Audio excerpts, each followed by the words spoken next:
দর্শক, আবারও স্বাগত ২১-এর বিশেষ আয়োজন কেমন বাজেট চাই অনুষ্ঠানে। আমরা আলোচনা করছিলাম বাজেট ঘাটতি নিয়ে। এই পর্যায়ে আমরা আলোচনা করব কর কাঠামো নিয়ে। কর কাঠামো সংক্রান্ত আপনাদের প্রশ্নগুলো করতে পারেন। আমি তরিন জামান, ব্র্যাক ইউনিভার্সিটি ইকোনমিক্স ডিপার্টমেন্ট থেকে আসছি। আমার প্রশ্ন হচ্ছে, এবার বাজেটে প্রত্যক্ষ কর বৃদ্ধির মাধ্যমে রাজস্ব আয় লক্ষ্যমাত্রা প্রায় ১,৮২,৯৫৪ টাকা নির্ধারিত হয়েছে। কিন্তু বর্তমানে আমাদের জাতীয় রাজস্ব বোর্ডের যা অবকাঠামো বা দক্ষতা, তাতে কি এটা সম্ভব হবে এই লক্ষ্যমাত্রাটি অর্জন করা? Thank you. আমার নাম মুশরেকা, আমি আইবিএতে আছি, ঢাকা ইউনিভার্সিটি। আমার প্রশ্নটা হচ্ছে যে এইবারের প্রস্তাবিত বাজেটে যেখানে কর্পোরেট কর কমানো হয়েছে প্রায় ৮%, সেখানে ভ্যাট যা আয় নিরপেক্ষ তা বাড়ানো হয়েছে। এর ফলে দরিদ্র জনগোষ্ঠীর উপর কী ধরনের প্রভাব পড়তে পারে বলে আপনারা মনে করছেন? ধন্যবাদ। ধন্যবাদ। আমি আসলাম বেগ সায়েম, ঢাকা বিশ্ববিদ্যালয়ের অর্থনীতি বিভাগ। আমার প্রশ্নটা হচ্ছে, গত অর্থ বছরে মোট অনুন্নয়ন ব্যয়ের ২০%ই ব্যয় হয়েছে যে অভ্যন্তরীণ উৎস থেকে যে আমরা ঋণ নিয়েছি সেই ঋণের সুদ পরিশোধে।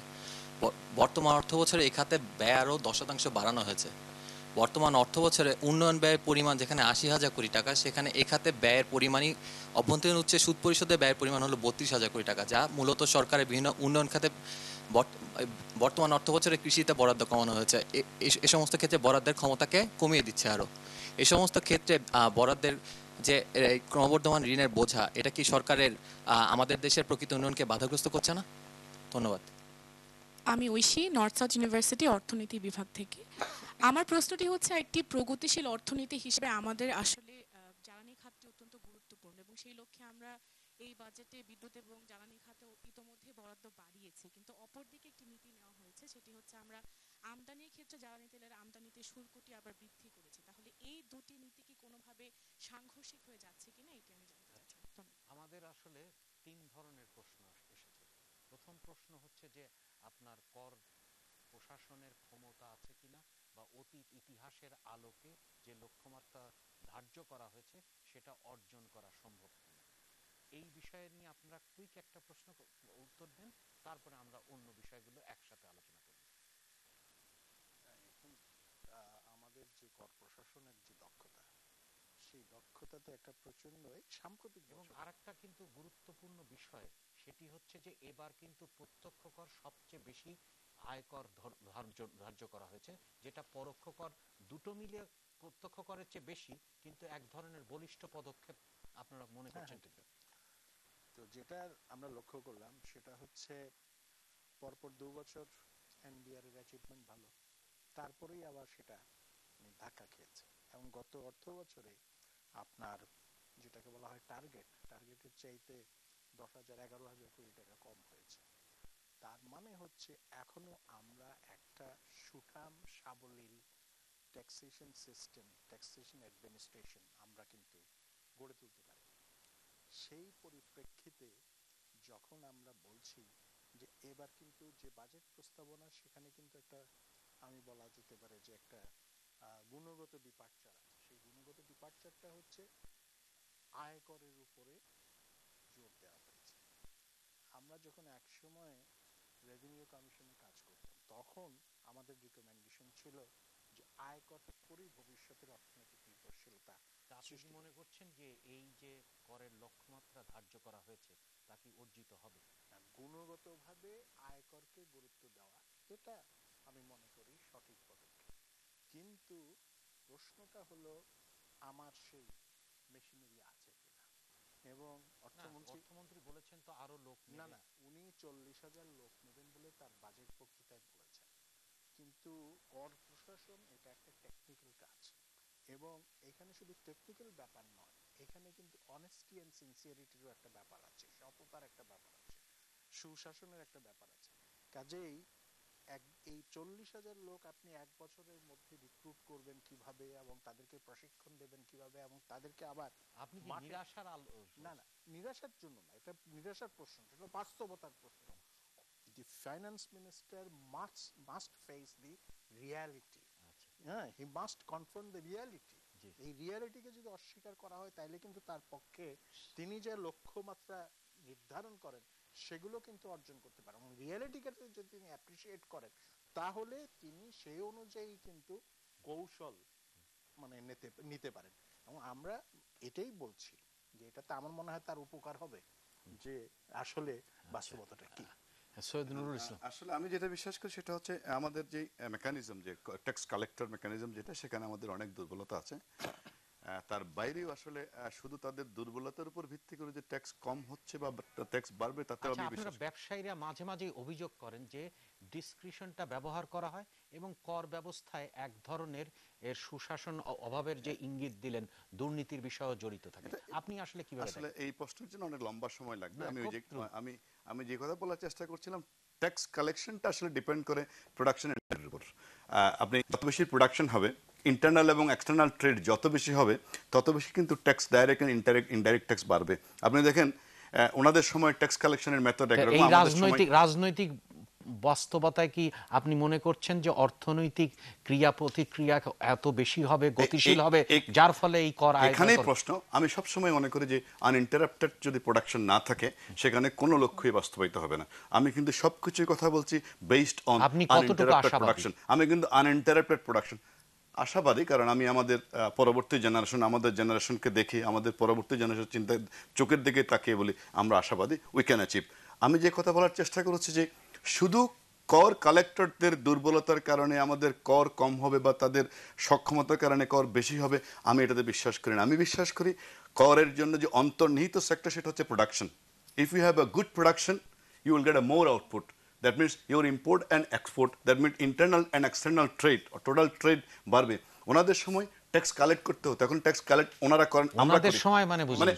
মানে ওনাদের না, আমি বলছি জেনারেশনের কথা না বলছি। না না না আচ্ছা, আমি আচ্ছা। I withdraw it. এইভাবে আমার মনে হয় কথা না, বলাটা না, ঠিক না, না। ঠিক withdraw আছে, ঠিক করছি। আছে। আচ্ছা। I'm sorry, আমি বলছি যে 80-র দশকে বা 90-এর দশকে ট্যাক্স কালেক্ট করা হতো, এখন কিন্তু ট্যাক্স কালেক্ট করা হয় না, ট্যাক্স দেওয়া হয়। আপনি দেখেন I am sorry. না, এক্সটার্নাল আচ্ছা, ট্রেডে, একটা দেশে স্যার, ট্যাক্স কত আসবে সেটা শুধু কালেকশনের স্ট্রেংথের উপর নির্ভর করে না, সেই কর সঠিকভাবে সরকার ব্যবহার করছে কিনা সেটাও কিন্তু একটা গুরুত্বপূর্ণ। সেই প্রশ্ন আমাদের প্রশ্নটা কিন্তু ওটা না। আমাদের প্রশ্ন হচ্ছে যে ট্যাক্স কালেকশনের যে টার্গেট, এটা অ্যাচিভ হবে কিনা।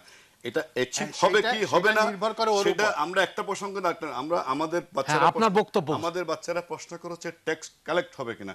কালেক্টেড ট্যাক্স কোন খাতে ব্যয় হবে সেই প্রশ্ন ওনারা না, করেন না। হ্যাঁ, উই collected হ্যাভ টু হবে। আন্ডারস্ট্যান্ড দেয়ার।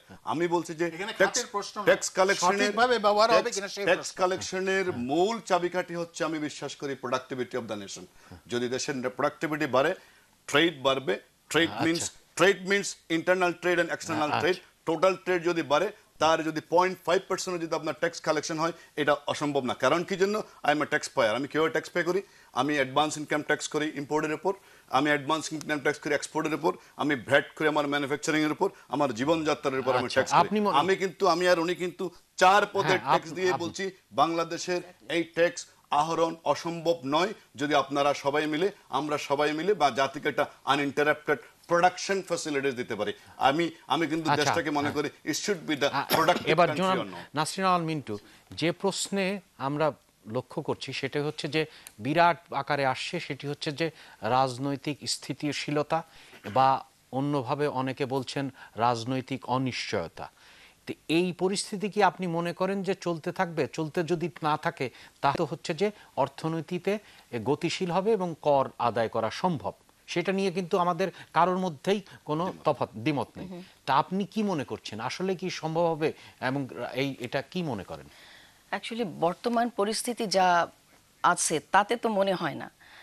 তো এখন আপনার যদি কর আদায় করতে হয় বা আদায় মিনস আদায় তো করতেই হয়, কিন্তু বাড়াবার কথা যেটা হচ্ছে সেটা হলে তো আমাদের রাজনৈতিক স্থিতিশীলতা আসতে হবে। আদারওয়াইজ আপনি কি করে, আর বিজনেস যেটা উনি বললেন যে বিজনেস আমাদেরকে বিজনেস করতে দিতে হবে, সেটা যদি বিনিয়োগ করতে আমরা না পারি, আমরা যদি বিনিয়োগ করতে না পারি তাহলে বর্তমান পরিস্থিতি দেখে কি মনে করেন যে রাজনৈতিক? মনে হয় না, মুশকিল হবে। আমার মনে হয় মুশকিল হবে বর্তমান যে পরিস্থিতি চলছে। আচ্ছা, যে আমরা শেষ পর্যায়ের আপনাদের প্রশ্নগুলো খুব দ্রুত করেন যাতে আমরা দ্রুত উত্তর পারি। আমি সামিউল, ঢাকা বিশ্ববিদ্যালয়ের আইবিএ থেকে বলছি। আমার প্রশ্নটি এডিপি সংক্রান্ত। আমরা দেখেছি গত 3 বছরে কিন্তু এডিপিতে যে বরাদ্দ ছিল তা কিন্তু সম্পূর্ণরূপে খরচ করা সম্ভব হয়নি। বিশেষ করে গত বছর যদি আমরা দেখি, গত অর্থ বছরে 60,000 কোটি টাকা বরাদ্দ ছিল, খরচ হয়েছে কিন্তু মাত্র 50,000 কোটি টাকা। তো এর প্রেক্ষিতে বর্তমান অর্থ বছরে 80,000 কোটি টাকা এডিপিতে বরাদ্দ কি আসলে বাস্তবসঙ্গত এবং কিভাবে খরচ করা হবে? আর হচ্ছে আমরা দেখেছি যে তড়িঘড়ি করে খরচ করার একটা ব্যাপার থাকে শেষের দিকে, সেটা কি অ্যাকচুয়ালি দুর্নীতিকে সম্ভাবনাকে দৃঢ় করে কিনা? আর কোনো প্রশ্ন? আচ্ছা, তা আমরা এখন হচ্ছে যে আমরা এতক্ষণ পর্যন্ত আয় নিয়ে আলোচনা করলাম, এখন হচ্ছে যে ব্যয় নিয়ে আলোচনা করব। ব্যয়ের মধ্যে একটা অংশ হচ্ছে বার্ষিক উন্নয়ন কর্মসূচি বা এডিপি। এই বিষয় নিয়ে তাদের বক্তব্য হচ্ছে যে যা ধার্য করা হয় সংশোধিত বাজেটে যে সেটা পরিবর্তন হয়, পরবর্তী বছরের বাজেটে যে সেটা যেটা প্রকৃত সেটা আরও কমে যায়। এই বিষয়গুলো তো আপনি অনেক দিন ধরে লক্ষ্য করছেন। ডক্টর মাহবুবুল্লাহ, আপনার এই বিষয়ে বক্তব্য কি? দেখুন, এইখানে কিন্তু আমাদের রাষ্ট্রীয় যে দক্ষতা, সেই দক্ষতার ব্যাপারটা অত্যন্ত গুরুত্বপূর্ণ। এডিপি ইমপ্লিমেন্টেশনে আমাদের বারবার আমরা দেখেছি, এটা তো 1 বছর 2 বছরের ব্যাপার না, দীর্ঘদিন ধরে কিন্তু এই সংস্কৃতিটা চলছে যে আমরা এডিপি ইমপ্লিমেন্টেশনে দক্ষ বা পারঙ্গম নই। এখন প্রশ্নটা হলো যে এর থেকে আমরা কিভাবে মুক্তি পেতে পারি। মুক্তি পেতে পারি যদি টাকার বরাদ্দ বছরের অর্থ বছরের শুরু থেকেই পাওয়া যায় এবং সঠিকভাবে প্রকল্পগুলো নেওয়া হয় এবং প্রকল্পগুলোর যে রচনা, প্রকল্প মানে যেভাবে তৈরি করতে হয় প্রক্রিয়া, সেই প্রক্রিয়াগুলি যদি সঠিক হয়। এখন প্রশ্ন হলো, অর্থমন্ত্রী তার বাজেট বক্তৃতায় বলেছেন যে যে অর্থ বছরটি যাচ্ছে সেই সময় তারা 96% মানে কি বলে এডিপি ইমপ্লিমেন্টেশন তারা করেছেন, যেটা অতীতের যে কোনো সময়ের চাইতে বেশি। এখন প্রশ্নটা হলো যে শুধু টাকা খরচ হলেই তো ইমপ্লিমেন্টেশন হয় না। আমাকে দেখতে হবে, তোমরা যারা ছাত্রছাত্রী এখানে আছো, তোমরা একটা মাঠ পর্যায়ে কয়েকটা প্রজেক্ট ধরে গিয়ে দেখো না সেখানে আমাদের বাস্তবায়নের সত্যিকার অবস্থাটা কি, প্রোগ্রেসটা কি, কতটুকু বাস্তবায়িত হয়েছে। এর পাশাপাশি আমরা মিডিয়াতে পড়ি যে কন্ট্রাক্টরকে বিল পরিশোধ করা হয়েছে কিন্তু কন্ট্রাক্টর কাজ করেনি, হ্যাঁ, এবং তাকে খুঁজে পাওয়া যাচ্ছে না। এই ধরনের জিনিসগুলো আমার মনে হয় ট্যাক্স পেয়ার্স মানি, এবং এর মধ্যে সবচেয়ে বেশি ট্যাক্স দেয় কিন্তু গরিব মানুষ, মধ্যবিত্ত, নিম্ন মধ্যবিত্ত, এই মানুষগুলো। এদের যে কষ্টার্জিত যে অর্থ, এই অর্থটার সঠিক ব্যবহার আপনি নিশ্চিত করা। সমগ্র বাজেটকে কিভাবে মূল্যায়ন করবেন আপনি বলেন। না, আমি সমগ্র বাজেটকে আমি গতকালও বলেছি, সেটা হচ্ছে no representation, no taxation. Tom পেইনের সে পুরনো কথা। তো কথাটা হচ্ছে আজকে বাংলাদেশে যে রাজনৈতিক সমস্যা, সেখানে কিন্তু সঠিক মানুষের, জনগণের সঠিক প্রতিনিধিত্ব সঠিকভাবে আছে কিনা সেটা একটা গুরুত্বপূর্ণ প্রশ্ন।